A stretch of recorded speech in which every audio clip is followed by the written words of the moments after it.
जय हिंद साथियों। देखिए, आज फिर से आपके लिए एनटीपीसी का प्रीवियस ईयर पेपर लेकर आए हैं और आज की क्लास में हम 9 जनवरी 2021 को फर्स्ट शिफ्ट में हुए जितने भी मैथ के इम्पोर्टेंट क्वेश्चन बनते हैं उन सभी को बारी बारी से डिस्कस करने वाले हैं। और ये क्वेश्चन आने वाले एनटीपीसी एग्जाम के लिए बहुत ही बेनिफिशियल होने वाला है, बहुत ही आपको फायदा देगा। क्योंकि कोई भी एग्जाम आप देने जा रहे हैं तो उसका प्रीवियस ईयर पेपर जरूर करके जाइए। प्रीवियस ईयर पेपर करने से आपकी 60 से 70% सिलेबस ऐसे ही कवर हो जाता है, बाकी 30% 40% जो है आपको स्टडी करना पड़ेगा।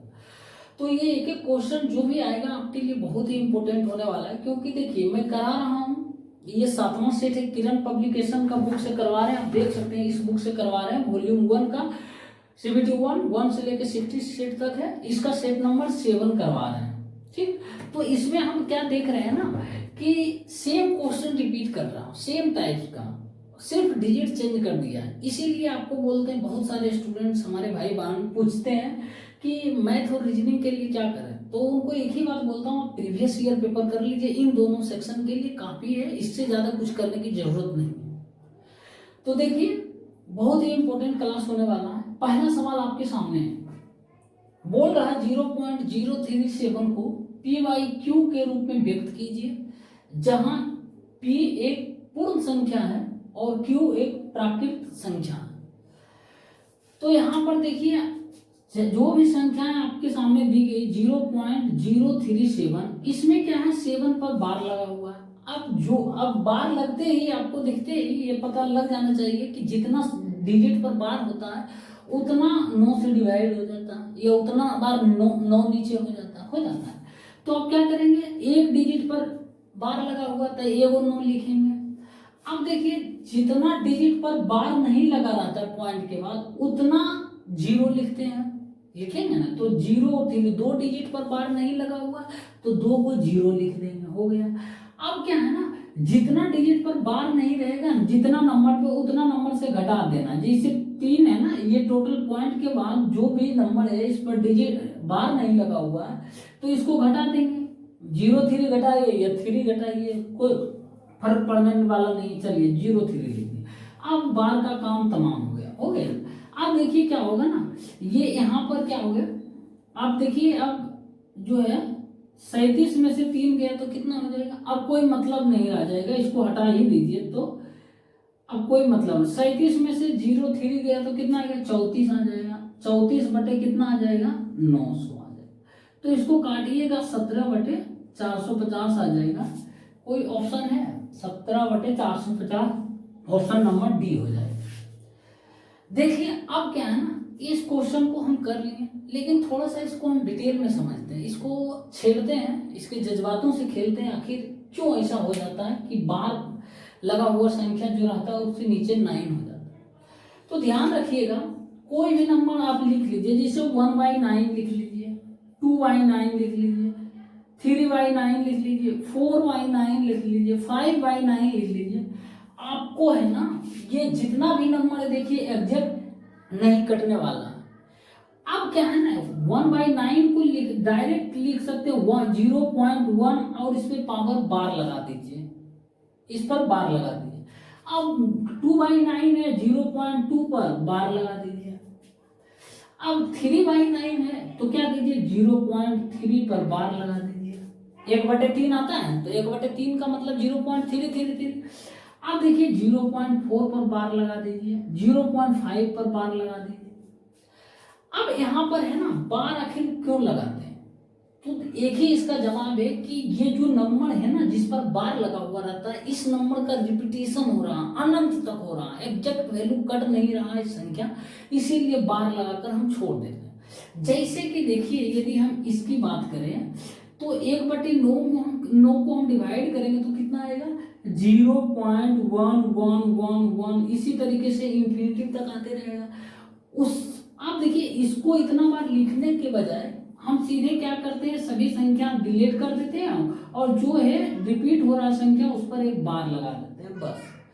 अब सेम वही तरीका देखिए, इसको डिवाइड करिएगा, 0.9 दूना 18, फिर 9 दूना 18, 9 दूना 18, 2 आ रहा, तो लगातार 2 बार 2 आ रहा, तो रिपीट इसका अनंत बार हो रहा है, तो इसको हम उतना लिखने का बजाय 0.2 लिख कर उस पर बार लगा देंगे। बार का मतलब है कि ये संख्या कट नहीं रही, रिपीट हो रही है और लगातार 2 2 2 2 2 हो रहा है। ठीक उसी तरीके से ये 3/9 मतलब 1/3। समझ में आया? अब देखिए यहाँ है ना, अब लिखते हैं, मान लिया जाए 13/99 बोले, 13/99 एक 9 लिए नीचे, अब 2 9 लेते हैं, तो इसका मतलब क्या होगा? आप डायरेक्ट अब लिख दीजिएगा ना, यही होगा ना। अब देखिए डिवाइड करके इतना ही आने वाला। तो ये सब देखिए कहीं काम नहीं देगा, लेकिन थोड़ा सा माइंड को खोलने वाला चीज था। तो आप इस तरीके से, जब तक ये मैं कहीं नहीं सिखाऊं, ये कोई टीचर हमको नहीं सिखाया, आपको एडिशनल जानकारी ये दी है। समझ में आया और पसंद आया ये क्वेश्चन बताने का तरीका, तो वीडियो को लाइक कर दीजिए। अब देखिए एक और सवाल है, बोल रहा 3 के 4 क्रमागत गुणजों का योग 78 है, उनमें से बड़ी संख्या कौन सी है? बोल रहा कि 3 के 4 क्रमागत यानी 3 का जो मल्टीपल होगा ना, उसके लगातार 4 को कौन सा नंबर होगा जिनका योगफल 78 है, तो उनमें से सबसे बड़ी संख्या कौन सी होगी? तो ऐसे क्वेश्चन को बनाने का मैं एक ही तरीका बताता हूं कि आप ऑप्शन पर डायरेक्ट चले जाइए, क्योंकि ऑप्शन के माध्यम से बनाइएगा तो टाइम बहुत बच जाएगा, और एग्जाम टाइम का ही खेल है, टाइम मैनेजमेंट का है। तो देखिए सबसे बड़ी संख्या हम उठा लेते हैं, 27 ऑप्शन दिया गया जो है उसी में से, तो 27 सबसे बड़ी संख्या, ये 3 का मल्टीपल है। अब जो भी संख्या बाकी 3 को होगा, ये इससे छोटा ही होगा ना, 4 क्रमागत बोल रहा, तो अब इसके पीछे को 3 का मल्टीपल 24 होगा, इसके पीछे 21 होगा, इसके पीछे 18। अब इन चारों का योगफल जोड़िए, देखिए 78 आ रहा, ये सभी 3 के मल्टीपल है ना। अब देखिए 78 आ रहा, 8 1 9 4 13 13 7 20 आ रहा, यूनिट डिजिट 0 आ रहा, बिल्कुल भी नहीं होगा, ऑप्शन नंबर बी एलिमिनेट हो गया। अब देखते हैं 24, बड़ा संख्या पकड़ते हैं, फिर 24, उसके बाद कितना हो जाएगा 21, उसके बाद कितना हो जाएगा 18, उसके बाद 15। अब इन चारों का योगफल देखते हैं, 78 आ रहा, 8 5 13 14 4 18 के 8, बाकी एक शायद आ जाए, हो जाएगा 1 2 2 4 2 6 1 7, 78 आ रहा है ना मेरे दोस्त। तो यही आंसर टिक कर देना, सोचना बाद में, कैलकुलेशन करना बाद में, पहले ये टिक करके निकल जाना। अब देखिए ये हो गया ऑप्शन के माध्यम से, थोड़ा सा बता देते हैं इसका बेसिक भी क्या है नहीं है, क्योंकि सीखना जरूरी है। अब देखिए 3 के 4 क्रमागत गुणज है, तो 3 के 4 क्रमागत गुणज पहला क्या हो सकता है? 3x हो सकता है, ये 3 के गुणज है ना, 3 से कट रहा है। इसका अगला क्रमागत क्या होगा? 3x प्लस 1 होगा या 3 होगा? मेरे भाई 3 होगा, 1 नहीं होगा, ध्यान रखना। समझ में आया? देखो यहाँ पर वहां क्या था, 24 था, 21 था, 18 था, 15 था, तो ये क्या 3 3 ऐड हो रहा ना, 3 के क्रमागत है तो 3 ऐड करेंगे तभी ना डिवाइड होगा पूरी तरीके से, और या फिर उसका मल्टीपल होगा। अब क्या हो जाएगा अगला, 3x प्लस 6 हो जाएगा। अगला फिर क्या होगा, 3x प्लस 9, बस 4 क्रमागत 3 का मल्टीपल जो कि है। इन सभी का योगफल अब लिख दीजिए, कितना है मेरे दोस्त? तो बोलिएगा 78 है, कोई बात नहीं, 78 3 चौका 12x हो जाएगा, 3 6 9 12, 12x प्लस 3 6 9 9 18 बराबर 78 आ रहा, 12x बराबर कितना 60 आएगा, x बराबर 5 आएगा। तो आपसे सबसे बड़ी संख्या पूछ रहा, बड़ी से बड़ी संख्या तो यही है, तो कितना 3x प्लस 9, 3x प्लस 9 बराबर 3 इंटू 5 प्लस 9, कितना आ रहा 24 आ रहा ना, सेम चीज आ रहा। तो इस तरीके से आप कर सकते हैं, हर एक मेथड आपको बताएंगे, टेंशन नहीं लेना, बस पेशेंस के साथ जुड़े रहिए। ये कभी मत सोचिए कि ये छोटा बोर्ड पर हमको कुछ नहीं मिलेगा नॉलेज। मेरे भाई मैं गारंटी देता हूँ, आप हमसे जुड़े रहिएगा ना, ये छोटा बोर्ड है ना, आप इंडिया के हर एक बोर्ड में क्वालिफाई कर जाइएगा, जिस तरीके से मैं किया। ये छोटा बोर्ड देखने में, लेकिन आपको इंडिया का सबसे जितना बड़ा से बड़ा बोर्ड है, पूरे बोर्ड में क्वालिफाई करवाना है, ठीक। लेकिन जितना बोलते हैं उतना करिए, हम गुजर चुके हैं इसीलिए बोल रहे हैं। अब देखिए एक और सवाल है, बोल रहा दिए गए चित्र में O वृत्त का केंद्र है, यदि एंगल ए आर एस बराबर 125 डिग्री है तो पूछ रहा है एंगल पी ए बी का मान ज्ञात कीजिए और फिगर आपके सामने ड्रॉ कर दिया गया। तो यहाँ पर देखिए सर्किल है जिसका सेंटर ओ है और कुछ इस तरीके से ए पी है, पी बी है, फिर ए आर है, फिर पी एस है और फिर ए बी है। ठीक, अब क्या है ना, ओ जो है ये पॉइंट सेंटर है, कोई बात नहीं, सेंटर है, कैप है। अब क्या दिया हुआ है, ए आर एस बराबर 125 degree, angle A R S बराबर 125 डिग्री दिया हुआ। ये 125 डिग्री है तो ये एंगल कितना हो जाएगा मेरे भाई, तो बोलिएगा ये आ जाएगा 55 डिग्री आ जाएगा ना। 125 55 जोड़िए, एक स्ट्रेट लाइन 180 डिग्री आ रहा है। अब क्या है ना, ये 55 डिग्री, अब देखिए ये सेंटर से ये लाइन पी आर गुजर रहा तो ये व्यास होगा। व्यास क्या होता है, सेंटर से गुजरता है ना, तो ये व्यास होगा तो ये क्या बन जाएगा, अर्धवृत्त। ये त्रिभुज देखिए, त्रिभुज पी ए आर, ये अर्धवृत्त पर बना कोण कितना होता है मेरे दोस्त, ये होता है 90 डिग्री होता है, ये 90 डिग्री होता है ना, तो 90 डिग्री मैं लिख देता हूं। अब देखिए क्या है ना, ये 90, ये 55, ये कितना हो जाएगा, त्रिभुज पी ए आर में देखिए, तो ये 90, ये 55, ये कितना हो जाएगा, 35 बोलिएगा, हो जाएगा ना, ये 35 डिग्री बस। अब आपसे पूछा क्या था, पी ए बी का मान पूछा, कोई बात नहीं, पी ए बी का मान पूछा है तो ये 35 डिग्री हो जाएगा। तो ये एंगल कितना होगा, ये एंगल बी ए पी या पी ए बी, वही देखिए ये टोटल 90 है तो ये कितना हो जाएगा, देखिए ये ओपी रेडियस वृत्त का, ओ ए भी रेडियस वृत्त का, तो ये जितना एंगल होगा वो भी एंगल इतना ये होगा, तो ये कितना हो जाएगा मेरे भाई 35 डिग्री, मतलब 35 डिग्री। और आपसे यही पूछ रहा था एंगल पी ए बी का मान ज्ञात कीजिए, तो ऑप्शन नंबर बी इसका करेक्ट आंसर हो जाएगा। समझ में आया, बहुत ही सिंपल सवाल था, कुछ नहीं करना था, बस पैशंस के साथ बनाना था। बस एक चीज पता रहना चाहिए, अर्धवृत्त पर बना कोण जो है वो समकोण होता है, मतलब 90 डिग्री। ठीक, देखिए एक और सवाल है प्रॉफिट एंड लॉस का। बोल रहा जमीर नाम का एक व्यक्ति है जो 40% की ऑफ सीजन छूट पर एक वस्तु खरीदता है, मतलब 40% की छूट पर, और उसे आगे अंकित मूल्य पर 25% की छूट देकर बेचता है। तो पूछ रहा उसका लाभ, प्रतिशत लाभ या हानि क्या है, ये आपको बताना। तो जमीर मान लेते हैं कोई वस्तु को खरीदता होगा, जिस वस्तु का मार्क प्राइस जो है मान लेते हैं 100 होगा। ठीक, अब जो है इस पर 40% डिस्काउंट के साथ वो खरीद लेता है, तो 40% डिस्काउंट के साथ खरीदेगा तो कितना हो जाएगा, 60 में खरीदेगा। ये जमीर के लिए क्या हो जाएगा, कॉस्ट प्राइस हो जाएगा। ठीक, अब क्या बोलता है कि उसे अंकित मूल्य पर 25% की छूट देकर बेचता है। तो अंकित मूल्य कितना है, 100 है, इस पर 25% की छूट देकर बेचेगा तो कितना हो जाएगा, बोलिएगा 75 में बेचेगा, तो इसके लिए ये सेलिंग प्राइस हो जाएगा जमीर के लिए। और कॉस्ट प्राइस कितना था, 60 था, तो क्या हो रहा, लाभ हो रहा 60 में खरीदता है 75 में बेचता है, तो लाभ हो रहा। लेकिन परसेंटेज में पूछ रहा, तो सबसे पहले लाभ हो रहा, हानि वाला ऑप्शन खत्म कर दो, कितना परसेंट, तो अंतर ले लेंगे। लाभ के केस में क्या करते हैं, छोटा वाला वैल्यू नीचे रखते हैं, तो 60 हो जाएगा इंटू 100, तो 15 चौका 60, 4 25 बार में काटेंगे तो 100 हो जाएगा। तो 25% क्या आ रहा है मेरे दोस्त, 25% लाभ आ रहा, तो जमीर को जो है ना 25% का लाभ होगा। ऑप्शन नंबर डी इसका करेक्ट आंसर हो जाएगा। बहुत ही सिंपल सवाल था और सिंपल तरीके से सॉल्यूशन किया। देखिए एक और सवाल है, इस क्वेश्चन में आपको बहुत कुछ सीखने को मिलेगा, ध्यान से सुनिएगा।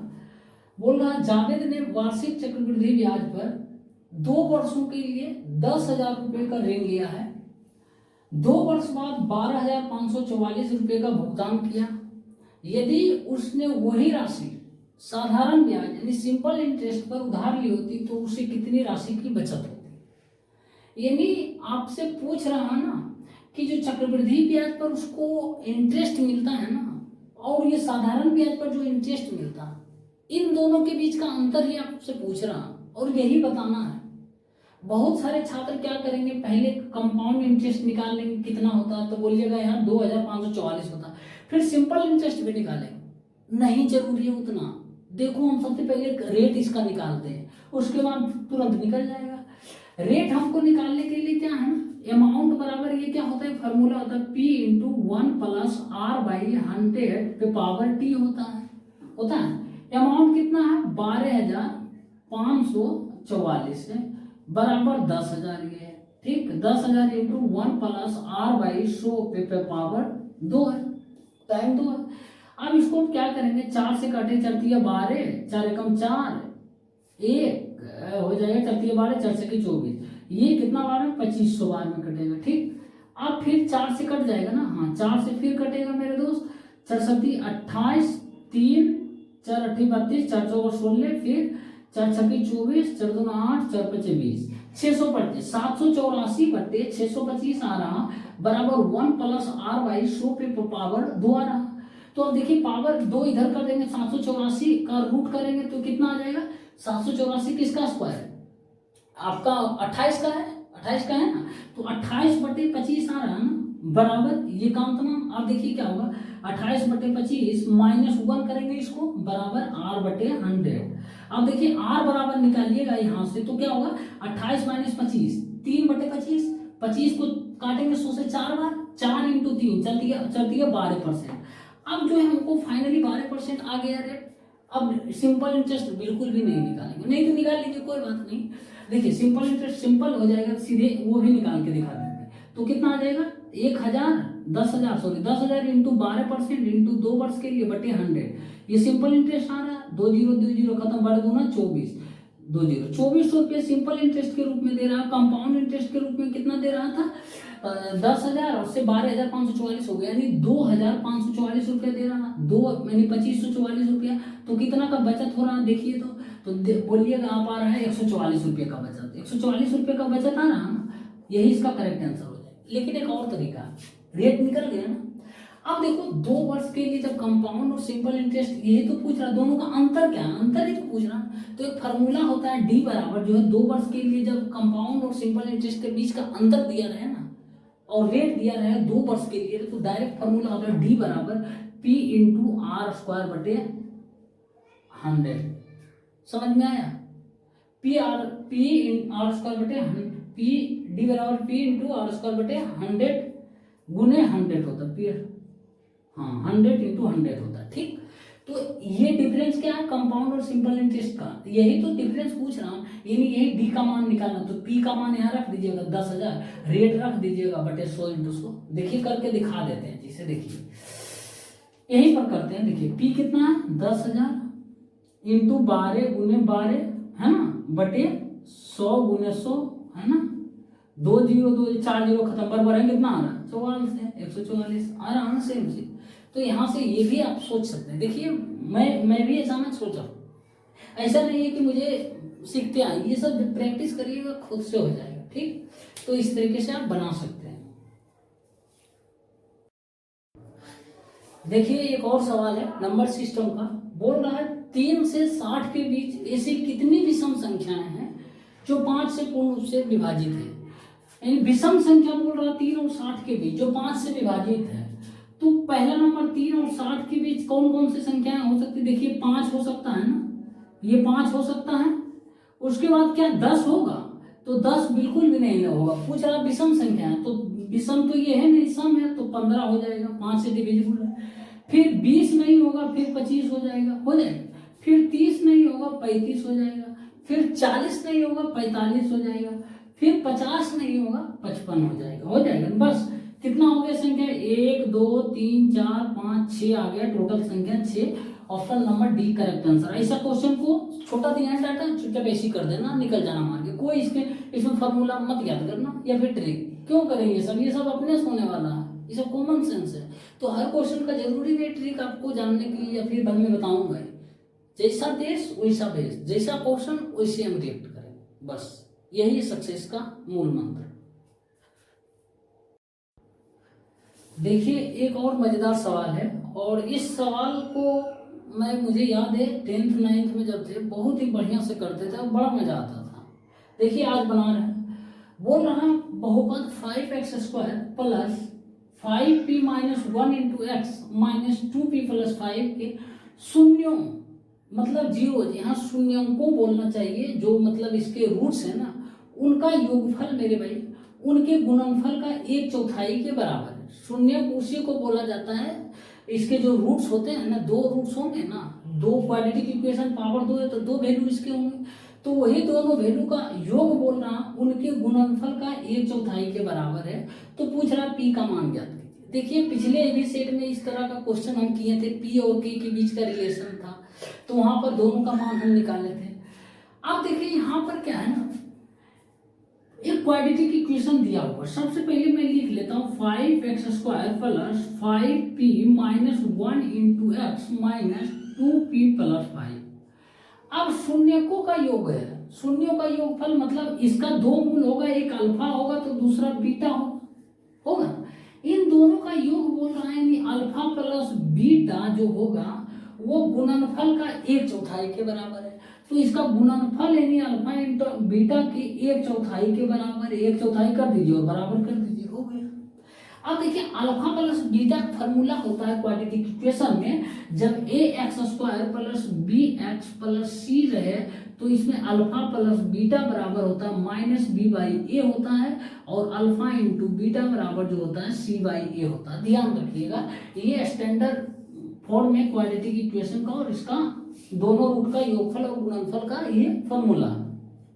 अब अल्फा प्लस बीटा बराबर क्या होगा, माइनस बी बटे माइनस बी क्या हो जाएगा, तो माइनस बी एक्स का कोफिशिएंट जो होगा, तो एक्स का कोफिशिएंट क्या है मेरे दोस्त 5p minus 1 minus B by A, लेकिन तो माइनस लगाएंगे माइनस 5p माइनस 1/a का मान कितना है, ये क्या है x² का कोफिशिएंट, x² का कोफिशिएंट 5 बराबर अल्फा इंटू बीटा बराबर क्या होगा c/a, c क्या है कांस्टेंट है, तो यहाँ कांस्टेंट यही दिख रहा है माइनस 2p प्लस 5। यहाँ ध्यान रखिएगा साइन के साथ होगा, जो साइन होगा इसके साथ वो लगेगा, ऐसा मैं इग्नोर करके चले जाना मेरे भाई, बहुत गलत हो जाएगा फिर।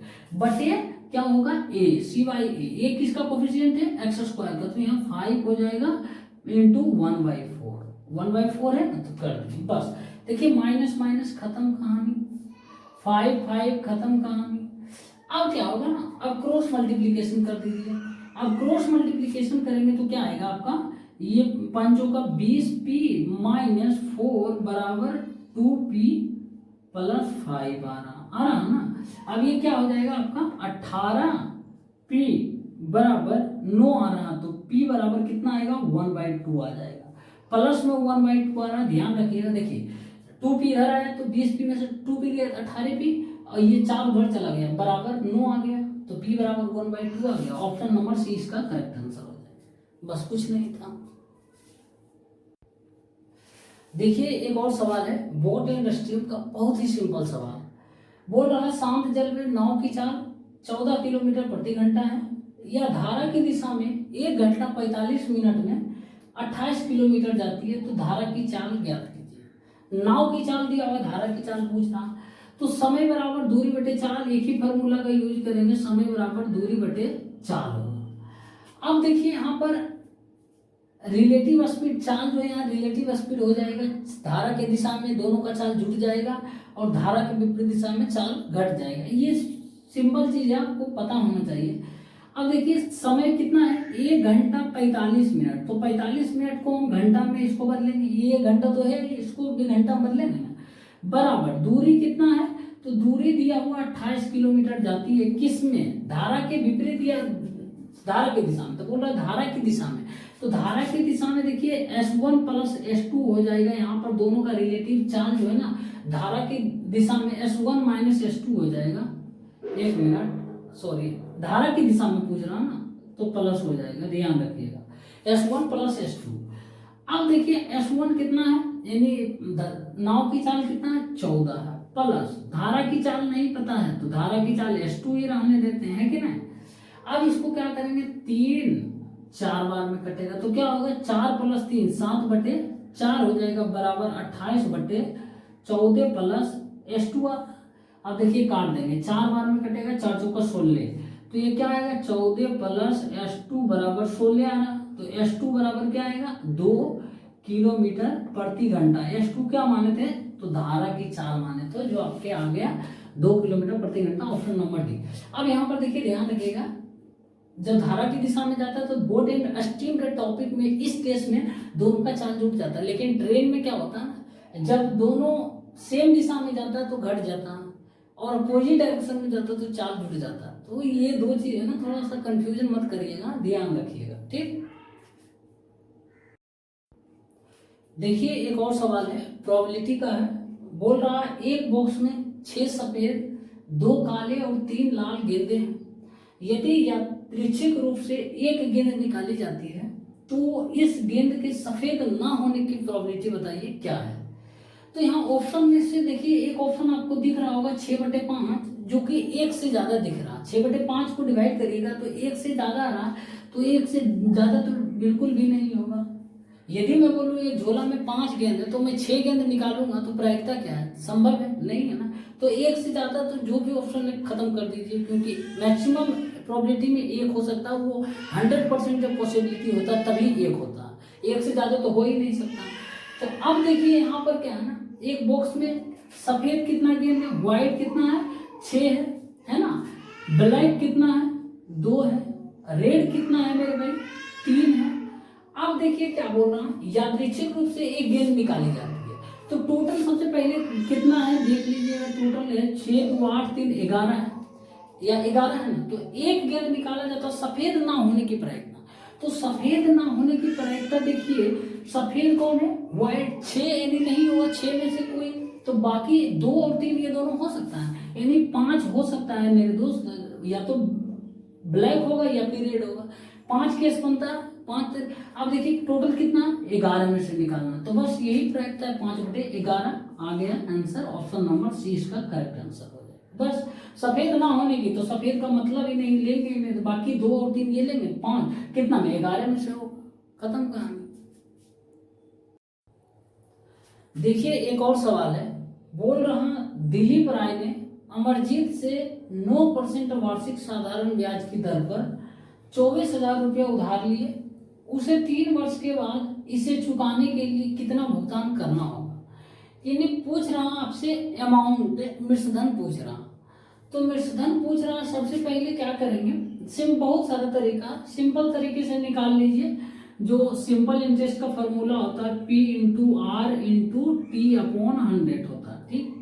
तो क्या हो जाएगा आपका P कितना है 24,000 इंटू R कितना है 9 इंटू टाइम 3 वर्ष बटे 100, 2 0 2 0 खत्म। अब देखिए क्या हो जाएगा, ये करेंगे तो 27 चौका मल्टीप्लाई करके 24 × 9 × 3 तो कितना होगा 24 9 216 × 3 648 आ रहा और 0, यानी 6480 रुपये आ रहा है इसका प्रिंट अमाउंट। 1 मिनट, हाँ 2430, ठीक है। 6480 रुपया क्या आ रहा है, इंटरेस्ट आ रहा है, लेकिन आपसे पूछ रहा भुगतान करना हो, कितना भुगतान, ये तो इंटरेस्ट के रूप में आएगा, ये भी तो देगा, जो लिया कर्ज वो तो भी देगा ना। तो प्लस क्या हो जाएगा, ऐड कर दीजिएगा 24,000 रुपया, तो टोटल हो जाएगा मेरे भाई 30,480 रुपया, जो कि अमाउंट आपसे पूछ रहा। तो ऑप्शन नंबर कितना है, ऑप्शन नंबर सी इसका करेक्ट आंसर। ध्यान से भुगतान करना होगा, तो भुगतान करने का मतलब ये नहीं सिर्फ इंटरेस्ट ही देके, तो क्या ये रख थोड़े लेगा अपने पास, जो प्रिंसिपल लिया वो भी लौटाएगा ना, तो वो प्रिंसिपल लौटाएगा, प्लस जो इंटरेस्ट लगा इतनी % की दर से इतना समय के लिए, तो वो भी लौटाएगा। यानी टोटल आपसे मृतधन पूछ रहा है अमाउंट, तो हो जाएगा 30,480। गलती मत कर देना, देखो 6,480 भी ऑप्शन है ना, इसलिए ध्यान से क्वेश्चन पढ़ना। देखिए एक और सवाल है, और एलसीएम और एचसीएफ का फिर से आ गया है। बोल रहा 2 संख्याओं का एलसीएम उनके एचसीएफ से 91 गुना है, उनके एचसीएफ और एलसीएम का योग जो है 2760 है। यदि उनमें से एक संख्या 210 है तो दूसरी संख्या ज्ञात कीजिए। तो इस तरीके का सवाल में आपको बताएं, एक फार्मूला कि एक संख्या गुने दूसरी संख्या बराबर एलसीएम गुने एचसीएफ होता है। एक फार्मूला याद रखना बहुत ही इंपॉर्टेंट है। अब देखिए एलसीएम दिया हुआ है, उसके बाद एचसीएफ है, मैं लिख लेता हूं पहले, ठीक। एलसीएम और एचसीएफ बोल रहा है, एलसीएम एचसीएफ से 91 गुना, यदि एचसीएफ एक्स मान लेते हैं तो एलसीएम कितना होगा 91x हो जाएगा। अब बोल रहा हूं उनके एचसीएफ और एलसीएम का योग इतना है, तो HCF और LCM का योगफल जो दिया हुआ है 2760 दिया हुआ है, यानी 92x बराबर 2760 है। तो x बराबर कितना आ जाएगा मेरे भाई, आपका आ जाएगा 30 आ जाएगा, 30 आ जाएगा ना, 30 तीन बार में कटेगा, एक जीरो है 30।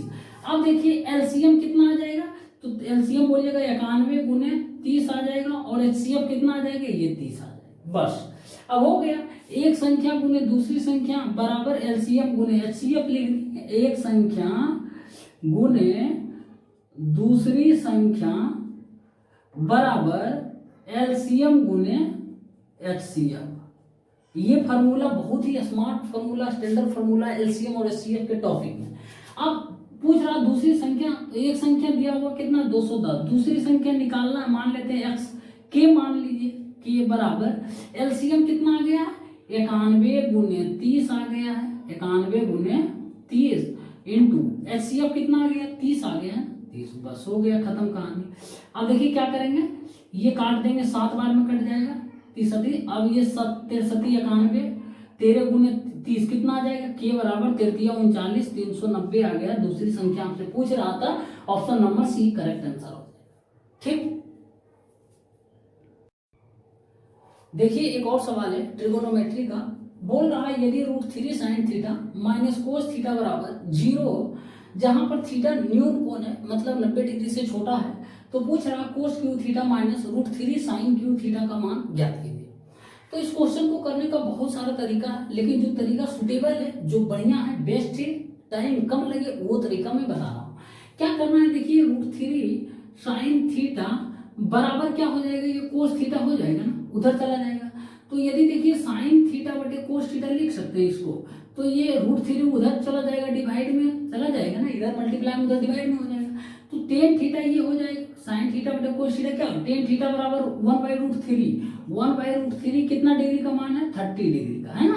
तो 30 डिग्री आ रहा थीटा का मान, यानी थीटा का मान जो आ रहा है वो 30 डिग्री। अब बैठा देंगे cos Q theta, cos 30 degree का मान कितना होता है मेरे दोस्त, √3/2 का whole cube minus √3 into sine 30 का मान कितना होता है, 1/2 का होल क्यूब। बस अब क्या है ना, ये देखिए 3√3 आ जाएगा बटे 8 माइनस 3/8 आ रहा, यही आ रहा ना। अब देखिए ये √3 हो जाएगा, ये 8 आ जाएगा। अब ये क्या आ जाएगा, 2√3 LCM लेके घटाएंगे, 3√3 माइनस √3 2√3/8, तो क्या आ जाएगा 4 आ रहा, मतलब √3/4। कोई ऑप्शन है, तो ऑप्शन नंबर ए इसका करेक्ट आंसर हो जाएगा। ठीक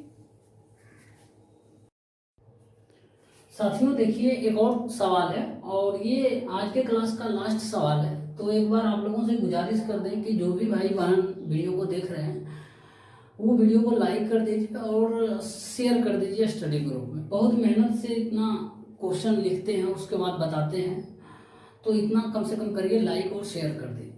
देखिए बोल रहा 2 अंकों की एक संख्या के अंकों का योग 6 है, यदि अंकों के क्रम को उलट दिया जाता है तो प्राप्त नई संख्या मूल संख्या के दोगुने से 6 कम होती है, तो संख्या ज्ञात कीजिए। देखिए जब भी ऐसा सवाल रहे ना, कुछ नहीं करना, सॉल्यूशन करना मत लग जाना करने में, ऑप्शन सीधे चले जाना ऑप्शन पर।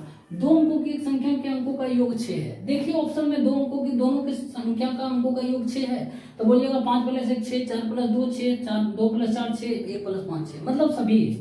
अब बोला कि यदि अंकों के क्रम को उलट दिया जाता है, तो अंकों के क्रम को उलट दीजिए। देखिए 51 से उलटिएगा तो 15 हो जाएगा, ये 42 से उलटिएगा तो 24 हो जाएगा, ये 24 से उलटिएगा 42 हो जाएगा, ये 15 से उलटिएगा तो 51 हो जाएगा। लेकिन उलट दिए, ठीक है। तो बोल रहा प्राप्त नई संख्या, ये जो नई संख्या आ रहा है ना, मूल संख्या के दोगुने से 6 कम है, तो मूल संख्या के दोगुने से 6 कम ये लग रहा है, इसका दोगुना से 6 कम है नहीं ना, ये तो 15 है, इसके दोगुना से 6 कम है, दोगुना तो है ही नहीं, तो 6 कैसे कम रहेगा। इसके दोगुना से क्या 6 कम है, ये तो दोगुना से 6 अधिक है। क्या ये दोगुना से 6 कम है, देखिए 15 दूना 30 में से 24 होना चाहिए। अब इसका दोगुना से 6 कम है, 24 दूना 48 में से 6 कम, यहाँ पर दिख रहा है ना, तो यही ऑप्शन इसका हो जाएगा correct answer, option number C हो जाएगा।